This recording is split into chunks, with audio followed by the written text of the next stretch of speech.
running from the war, there was a sense of knowing at first, before I lost my entire family, that there was somewhere. So that gave me the strength to run from the war. And also just surviving each day. When you're alive, you know that there's a reason for it, so you continue going on. But when I was a child soldier, there was not a sense of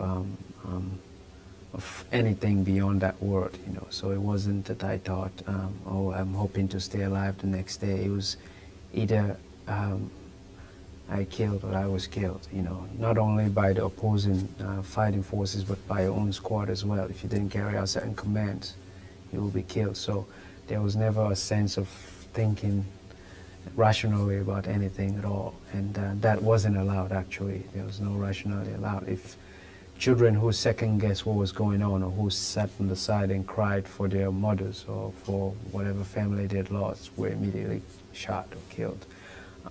If you questioned command, you were killed. So because of these things, and the constant use of drugs and the violence and the trauma, you learn not to express your emotion, and as time goes on, you become hardened that you don't feel anything anymore. No remorse, no compassion for anything. This becomes your reality, and you kind of embrace it fully just to stay alive, actually. Yeah. If children aren't rehabilitated effectively, it's because probably of the programming, and one of the things that Sierra Leone suffered from in the beginning was that we were one of the first test cases. So, and people didn't know how to really do this very well, because recruiting. I mean, the use of children in war is a kind of a really new kind of thing, and also healing them, something that the world hadn't had to deal with for a while. So, and that required actually making mistakes and then learning from those mistakes. In Sierra Leone, one of the biggest mistakes that was made was that people focus just on the child, on healing the child, the individual child. But in these countries where I'm from, community is very important. So when you heal the child with the community, it's more effective than when you just heal the child and then send them into the community to reintegrate by themselves. Reintegration becomes very difficult in that sense. Also, one of the things that we've been discussing through UNICEF is the fact that the programs are put in place very late during the war. Sometimes they're put in place, demobilization, disarmament and rehabilitation process is what they call DDR, put in place at the end of wars. And what that does is that there's a large number of people, of children, who needs to go through the process fairly quickly, and the time frame for the programs are not long enough. So you have them rushing kids through it, and then it doesn't work, because it took me 8 months to be able to regain myself and be put back into society. Now that doesn't mean that everyone should have 8 months. Some people require more, some people require less. So each child is different, and each culture, each community is different. So it requires a sensitivity and understanding of the places where you're trying to heal those people, so that you do it in the best interest of the child, and do it once and for all, because it's actually cost effective to do it that way too. Speaking about my experience, it's always difficult, but I think for me, I know the importance and the need for it, so that gives me the strength to continue talking about it. I think people have this idea that healing from this kind of stuff means forgetting. It's not. What I've come to do with my experience is that I've come to terms with them so well that speaking about them do not disturb me as much as they used to before, right after I got out of it. But the reason why it's important for me to continue doing this is because, as I speak to you, the use of children continues all over the world. Currently not in Sierra Leone, where I'm from, but it's not an African problem, it's a global issue. And so as long as the problem continues, I will continue to speak about it until something is done. When I was writing this book, one thing that I realized early on was that I needed to write about how I felt then as a child, not now.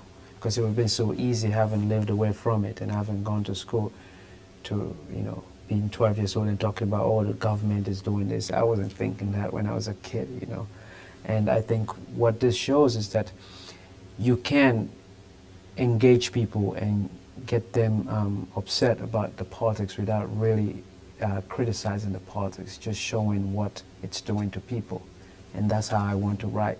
Because if you chastise these leaders in these countries, it's dangerous in several levels. First of all, you have to work with them because they're the guys who are in there. So you want to make sure you don't chastise them to a point that it's difficult to work with them. So you have to be diplomatic in the sense that, you know, one thing that I've learned through speaking is that when you actually have an idea and you make it seem like it comes from these guys, they're more likely to go along with it than if you chastise them. You might not be able to do anything with them. So if you want to help these children, you have to work with them. So you have to be very careful how you do it. One of the difficulties of writing this is remembering it. It's going to difficult places in order for me to accurately, present what had happened. Because I wanted to bring people on this journey with me, meant that I had to relive it. So that was a very difficult thing, you know, and editing over and over, so reliving it over and over again. It was very exhausting, but physically, psychologically, but I think, for lack of a better word, it was therapeutic in the sense that I was able to really understand certain things and come to terms with it. And there was never a break, you know, because when I wrote about the war, it was difficult. But when I wrote about before the war, it was also difficult because I realized how much I'd lost, how much I missed. So there was no in between. But what gave me the strength to be able to continue doing is that whenever I would stop from writing and decide that I didn't want to write, I will remember that as I was trying to run away from remembering that this was actually happening to a child somewhere right now. So that gave me the strength to sit down and try to write it. Because for me, remembering then became a very small price to pay to expose this. You know, because I know what it feels like to be in that world, to lose family, to lose faith in your own humanity, and to try to regain it, and the possibilities of all of this turning around. So that's where I gathered my strength to speak about it continuously, to write about it, and just, you know. Publicity, I've gotten a lot of publicity, more than I imagined this book will get, you know. When I was writing this book, I knew it would help raise awareness more so in the, you know, NGO community. I wasn't sure the reception would be so great, but it's been absolutely remarkable, and it's great. And I think it's helping raise awareness, but also I think it's really making people people see the possibility that these children whose lives are caught up in this can be helped. You know, I think that's one thing that I really admire that the book is doing, you know, because sometimes when people hear about these children, it's very easy to think of them as a lost generation, that they're gone, you cannot do anything about them. But if there's anything, there's a loss of determination to really help these children. So, because I used to be one of these kids, you know, and if people had given up on me, you would never have known that I could be capable of writing, or I would be able to have an intelligible conversation with anyone. Because what that life does to you is that in life of violence and in the war, it limits you from knowing yourself as a human being, from knowing what you're capable of doing. And that's the life for a lot of children. And so I'm really, that possibility that these children can be helped with the right care and support and commitment, they can be helped. It's very powerful for me that the book is doing that. What can people do to help in the Western world? Well, first of all, the beginning is to just expose yourself to the world, expose yourself, you know, empower yourself with information, because if you know what this is and where it's going on and what certain nations are not doing about it, then you're in a better position to talk to your senator, to talk to your government. One of the things that Human Rights Watch, that I'm on the committee that we're doing, is trying to lobby governments to stop giving military aid to countries that allow children to be recruited in their nations, whether it's through the government or through rebel groups. If governments make this a requirement that if you allow children to be recruited, we won't give you military aid, a lot of nations will actually solve the problem because they want the military aid, you know. So these are some of the things, you know, again, nations don't have to even send soldiers, they can just put this as a requirement, you know. So, but it requires you to know what's going on, you know. But, you know, a long-term process is to really prevent these wars from happening, to gather international support and strengthen certain international standards to be able to do that. But that, the process of that is very slow. And oftentimes people are discouraged because international laws develop very slowly. They don't develop as fast as people want them to be.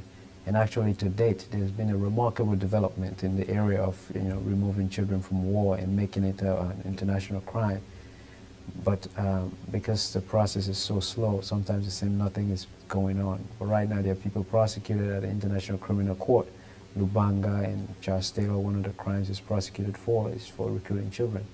So there's steps being done.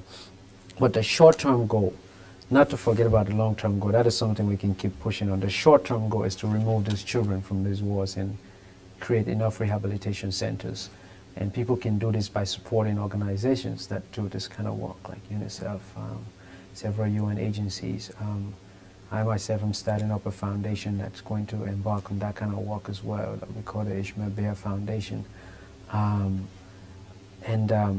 For some people who cannot support these places financially, if you have the expertise, if you're a teacher, if you have time off, you go to these places and volunteer. They need all kinds of stuff, but it requires you finding out about it, exposing it to your friends, and this is something that we can do now while we wait for the international laws to actually kick in place and do something much more at a more stronger level, we can remove those children and give them other options at life,